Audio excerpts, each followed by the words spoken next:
और आज चाइना ने भी क्लियर कट बयान दे दिया कि फिलिस्तीन सिर्फ फिलिस्तीनियों का है और हर तरफ से फिलिस्तीन की आवाज जो है वो उठ रही है।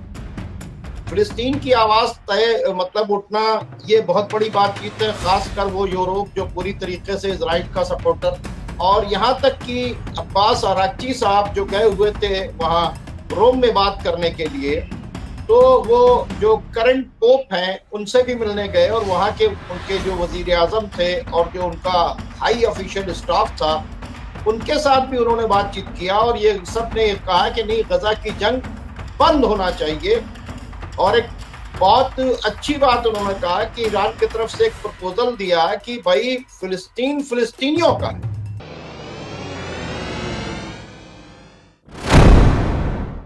आदाब, मैं हूं मुमताज आलम रिजवी और इस वक्त मैं बात करूंगा फिलिस्तीन की और गाजा की, खास तौर से फिलिस्तीन जिस पर इजराइल कब्जा करना चाहता है। गाजा के 24 लाख लोगों को गाजा पट्टी से निकालना चाहता है, लेकिन अब दुनिया बोल पड़ी है और यही नहीं बल्कि चीन जो है उसने आवाज बुलंद की है। इसके साथ साथ जो ईरान के वजीर खारजा हैं सैयद अब्बास अराक्ची, वो आज नए पोप लियो से मुलाकात करते हैं रोम में, और मुलाकात के साथ साथ उन्होंने वहां पे ये दावा किया है कि फिलिस्तीन फिलिस्तीनियों का है, इसके अलावा वहां कोई नहीं रह सकता, बाकी जो कौमें हैं वो रहें, वहां पे डेमोक्रेसी हो, चुनाव हो और जो चुनाव में जीते, जो इलेक्शन में जीते वो वहां हुकूमत चलाए, ये उन्होंने कहा है। तो बहरहाल ये बहुत बड़ी सामने आ रही है। वही बात जो कही जाती थी कि हाफ या साफ, इसका मतलब यह है कि दुनिया पे अब ये बहस छिड़ गई है कि वहां पे फिलिस्तीन ही रहेंगे और फिलिस्तीन ही वहां पे राज करेंगे और कोई नहीं होगा। तो बहरहाल इस पर हमने शौकत भारती साहब से बात की कि क्या ये प्रैक्टिकल है और इस पर क्या अमल हो सकता है, जिस तरह से ईरान ने कहा है और चीन ने ये बात कही है। और बहुत पहले आपको याद होगा हिंदुस्तान के जो वजीर आजम थे अटल बिहारी वाजपेयी, उन्होंने भी कहा था कि फिलिस्तीन फिलिस्तीनियों का है और वो उन्हें मिलकर रहेगा। तो बहरहाल आइए, इस पर हमने जब शौकत भारती साहब से बात की तो उन्होंने इस पर क्या जवाब दिया, सुनिए जरा। और मैं शौकत भारती साहब, आज मैंने देखा, कड़ियों से कड़ी मिलाई तो पता ये चला कि आज भी गाजा में हमास का ही कंट्रोल है। आज अगर वहां के लोग किसी भी तरह से सरवाइव कर रहे हैं, यानी तमाम नाकेबंदी के बावजूद, पानी बंद कर देने के बावजूद अगर वहां लोग जिंदा हैं, वरना ये 4 महीने का वक्त शौकत साहब बहुत बड़ा होता है। वहां पे पानी का रोक देना, टैंकों को तबाह कर देना, लेकिन मुझे लग रहा है कि वहां कंट्रोल भी है और जो टनल्स बनी हुई हैं वहां से सप्लाई बाकायदा लोगों तक पहुंचाया हमास के लोगों ने। मैं इससे आपकी राय जानना चाहता हूं, वरना ये बताइए 20 महीने से वहां जिस तरह से हमले हो रहे हैं, क्या बगैर किसी गाइड के, बगैर किसी कंट्रोलर के, क्या ये मुमकिन था कि वहां पे लोग सरवाइव करते? शौकत भारती साहब। देखिए, बहुत बहुत शुक्रिया डॉक्टर मुमताज आलम साहब। इस वक्त के जो हालात हैं वो अजीब व गरीब है, यानी बेहयाई अपने उरूज के ऊपर है और जो राशन गया है इस वक्त बेहयाई उरूज के ऊपर है। खुद यूनाइटेड नेशन का ये कहना है कि जैसे किसी को 1 चम्मच कुछ दिया गया है उस तरह के मामलात हैं। और जो फुटेज आ रही हैं कि जहां रोटियां बन रही थी वहां के ऊपर जो भीड़ है और एक दूसरे के ऊपर लोग चढ़े जा रहे हैं और उसके बाद भी वहां के ऊपर रोटियां खत्म हो गई, उससे ये पता चल रहा है कि ये सिर्फ ड्रामेबाजी हो रही है और भूख को एक हथियार के तौर के ऊपर इस्तेमाल किया जा रहा है। अभी मैं आपको एक बात बताऊं कि यूनाइटेड नेशन के जरिए जो एड बांटने के लिए ट्रक गए हुए थे, उन ट्रक्स को रोका जा रहा था। वहां ट्रक्स के ऊपर 6 गार्ड थे जो सेटलर्स को रोक रहे थे। उन गार्ड्स को इजराइल की फौजियों ने गोली मार दी। अब ये जो लोग कौन थे? ये वो परमिटेड लोग थे जो ड्रग्स को लेकर आ रहे थे, एड को लेकर आ रहे थे। 6 लोगों को गोली मार दी, वो ऑन स्पॉट मर गए। तो सेटलर्स जो हैं, चूंकि वो वहीं के ऊपर फिलिस्तीनियों की जमीन छीनने के बाद वहां के ऊपर रह रहे हैं, तो वो एक बहुत बड़ी मुसीबत बनी हुई है। और उसको पूरा साथ जो है, यानी एड आने के बाद भी जो है वो वहां के ऊपर इस तरह की बात, एक तो एड ही बहुत कम आई, और कम एड के बाद ये सब कुछ हुआ है कि 6 गार्ड्स मार दिए गए, और रात भर के अंदर 75 फिलिस्तीनियों को जो है इन लोगों ने शहीद कर दिया गया, जिसमें जो है 80 साल के बूढ़े से लेकर जो है वो आप समझ लीजिए कि एक छोटा सा बच्चा भी है। तो ये कत्ल गारतगरी और खुरेजी जो है ये रुकने का नाम नहीं ले रही है। और यूरोप के तरफ से भी लगातार बयानात आ रहे हैं, लेकिन मैं जैसा कि आपसे कह रहा हूं कि बयानात से कुछ नहीं होना है। और आज चाइना ने भी क्लियर कट बयान दे दिया कि फिलिस्तीन सिर्फ फिलिस्तीनियों का है और वो किसी और का नहीं है। ये बयान देकर, और चाइना ने भी यूरोप को अप्रिशिएट किया है इस उनके एक एक्शन के ऊपर। और जाहिर सी बातचीत है कि अमेरिका और यूरोप के बीच में जो बढ़ती हुई दरार है, वो उसकी एक बुनियादी वजह यह है कि यूरोप ने 50% टैरिफ, यूरोप पर अमेरिका ने 50% टैरिफ लगा दिया है, और वो चाइना के तरफ एक दूसरे के साथ बढ़ रहे हैं, और हर तरफ से फिलिस्तीन की आवाज जो है वो उठ रही है। फिलिस्तीन की आवाज तय मतलब उठना, ये बहुत बड़ी बातचीत है, खासकर वो यूरोप जो पूरी तरीके से इजराइल का सपोर्टर है अभी तक। कभी उसमें कोई ऐसा सिवाय बयान के उसने कोई एक्शन नहीं लिया है। और उससे ये है कि भाई जाहिर सी बात है कि जब जुल्म हो रहा है तो फिर अपना शौकत भारती साहब, मैं थोड़ा सा कता कलाम, एक एक्शन ये जरूर हुआ है कि जो बरतानिया सरकार इजराइल के साथ मुआहदा करने जा रही थी, या जो मुआहदा था उसको मनसूख कर दिया है, एक बातचीत, ये एक्शन जरूर था। और इसको अखबार ने लिखा, इजरायली अखबार ने, कि ये बहुत ही खतरनाक है और नुकसानदेह है इजराइल के लिए। शौकत भारती साहब, माफी चाहता हूँ। ये भी है, और इसके अलावा और भी 2 कंट्रीज हैं जिसमें आयरलैंड भी है, उसने भी बाकायदा तौर के ऊपर इनसे पूरे रिलेशन कट कर लिए हैं। इटली ने इनको पूरी तरीके से काउंटर किया है बाकायदा तौर के ऊपर, और उन पार्लियामेंट के अंदर ये फैसला किया जा रहा है कि इनके ऊपर कौन कौन से सैंक्शंस लिए जाएं। और ये उसमें कहा जा रहा है कि अब हम इजराइल के साथ अपने रिश्तों को रिव्यू करेंगे। ये यूरोप का बयान आया है कि अब हम इसको रिव्यू करेंगे। तो ये जो डेवलपमेंट्स हैं ये एक गुड साइन है। और यहां तक कि अब्बास अराक्ची साहब जो गए हुए थे वहां रोम में बात करने के लिए, तो वो जो करंट पोप हैं उनसे भी मिलने गए, और वहां के उनके जो वजीर आजम थे और जो उनका हाई ऑफिशियल स्टाफ था उनके साथ भी उन्होंने बातचीत किया। और ये सब ने कहा कि नहीं, गजा की जंग बंद होना चाहिए। और एक बहुत अच्छी बात उन्होंने कहा कि ईरान की तरफ से एक प्रपोजल दिया कि भाई फिलिस्तीन फिलिस्तीनियों का है, ये नहीं कहा फिलिस्तीन फिलिस्तीनियों का है, फिलिस्तीन के लोग मिलजुल कर रहें, वहां के क्रिश्चियन, वहां के यहूदी, वहां के ईसाई मिलजुल कर रहे हैं, और इलेक्शन से गवर्नमेंट आए और उसके बाद वो फिलिस्तीन की गवर्नमेंट हो, ज्वाइंट गवर्नमेंट हो, जो आए सीट के ऊपर।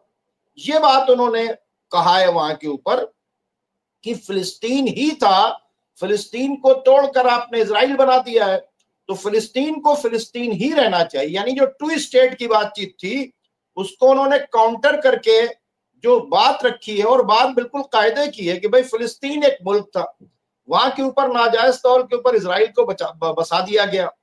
तो अब जाहिर सी बात है कि वहां के ऊपर इलेक्शन कराकर जो जो जो भी नेशनल है, वहां के ज्यूज है नेशनल, क्रिश्चियन है नेशनल, या वहां पर द्रूस हैं, या मान लीजिए कि वहां पे जो मुस्लिम्स हैं, उन सब की एक इलेक्शन कराने के बाद एक फिलिस्तीन की बड़ी गवर्नमेंट बनना चाहिए।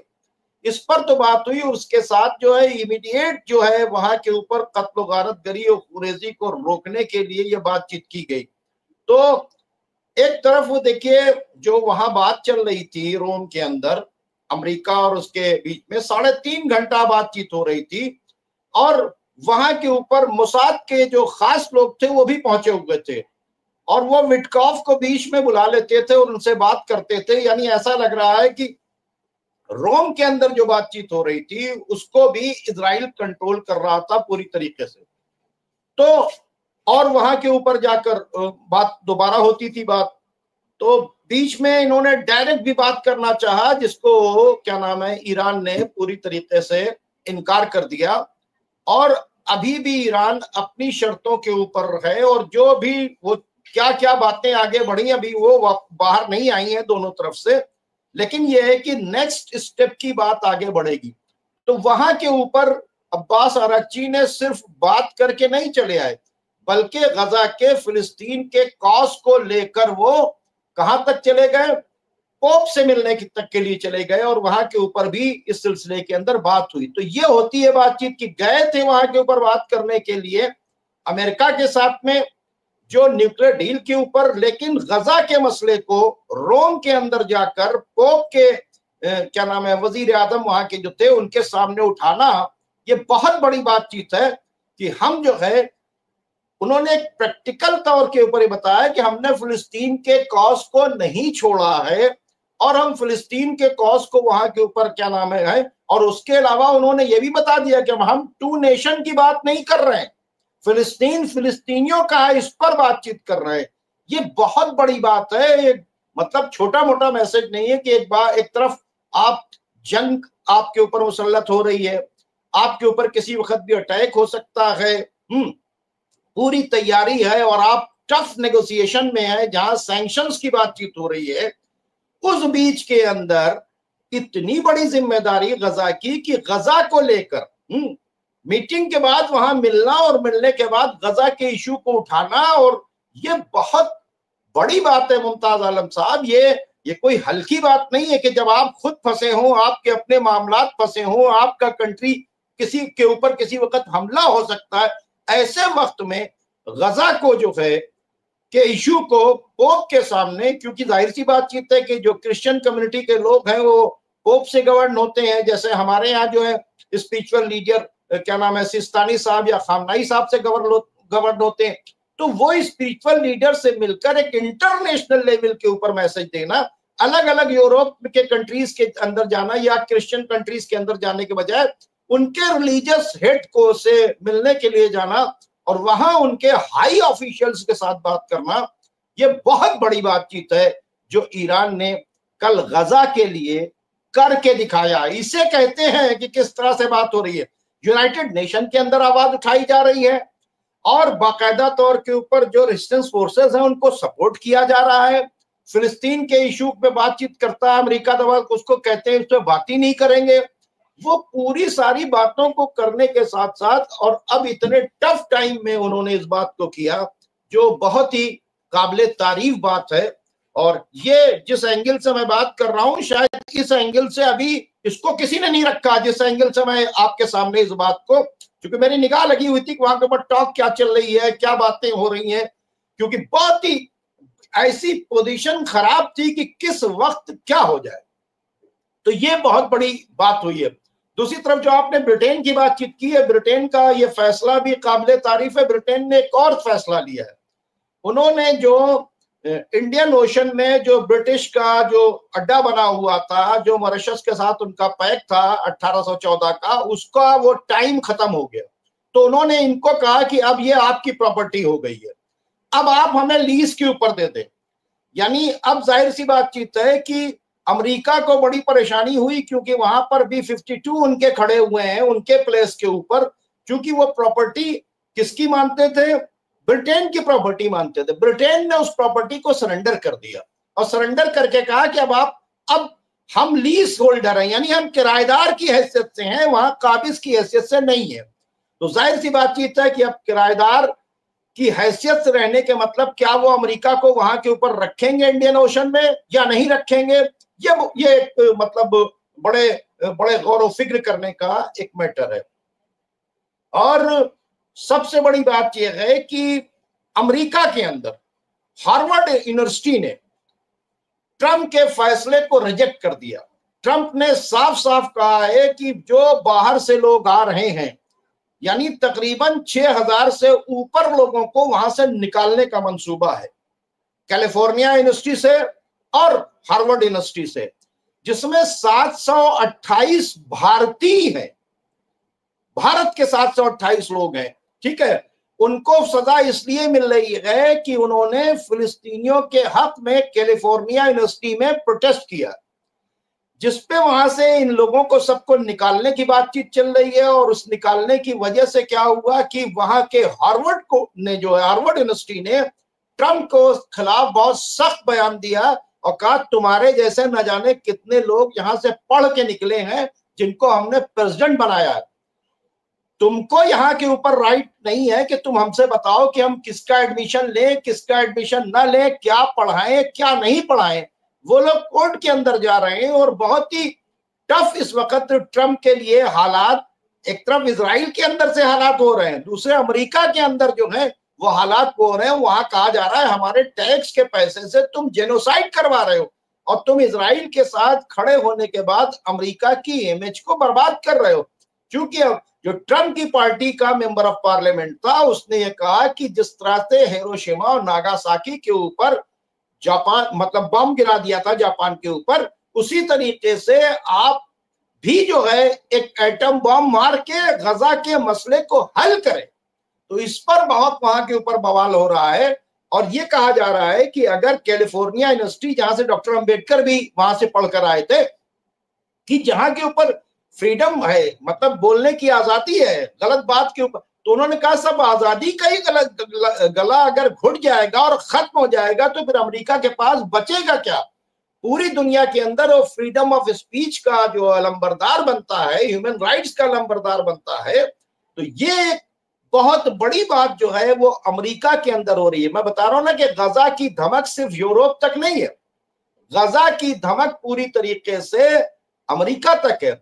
और यहां तक कि यूरोप ने कहा है कि उन तमाम साइंटिस्ट से कि जिनको निकाल रहा है कौन, क्या नाम है आपके, अमेरिका, वो तमाम साइंटिस्ट आए, उनसे ज्यादा हम सैलरी देंगे, रिसर्च के सारे सेंटर्स बनाएंगे, यूनिवर्सिटीज बनाएंगे। मैं तो कहता हूं ऐसे टाइम के ऊपर अरब मुमालिक ये जो 4-4 ट्रिलियन बांट रहे हैं, क्या नाम है उसको, ट्रम्प जैसे शख्स को जो इनकी इंसल्ट करता है, ये क्यों नहीं अपनी यूनिवर्सिटीज के अंदर इन साइंटिस्ट को ऑफर करते, क्यों नहीं इनको बुला लेते और कहते हैं कि हम ज्यादा से ज्यादा पैसा देंगे, आइए आप हमारे यहाँ रिसर्च कीजिए हमारे यहाँ। तो वो साइंटिस्ट जो है वो शिफ्ट हो रहे हैं। देखिए एक तरफ चाइना उनको ऑफर दे रहा है, एक तरफ उनको यूरोप ऑफर दे रहा है। तो अगर अमेरिका से इस तरह के लोग चले जाएंगे तो बचेगा कौन? वो तो एक तरह से दूसरे वो इजराइल बन जाएगा ज़ायनिस्ट का। और जाहिर सी बातचीत है कि जब इजराइल के पैटर्न के ऊपर चल जाएगा, ज़ायनिज्म के पैटर्न के ऊपर चल जाएगा, तो फिर बचेगा क्या? तो नाज़रीन, ये थे शौकत भारती साहब जिनसे हम फिलिस्तीन के मसले पर बात कर रहे थे। बाकी खबरों के लिए देखते रहे MMC न्यूज़ इंडिया। शुक्रिया, खुदा हाफिज़।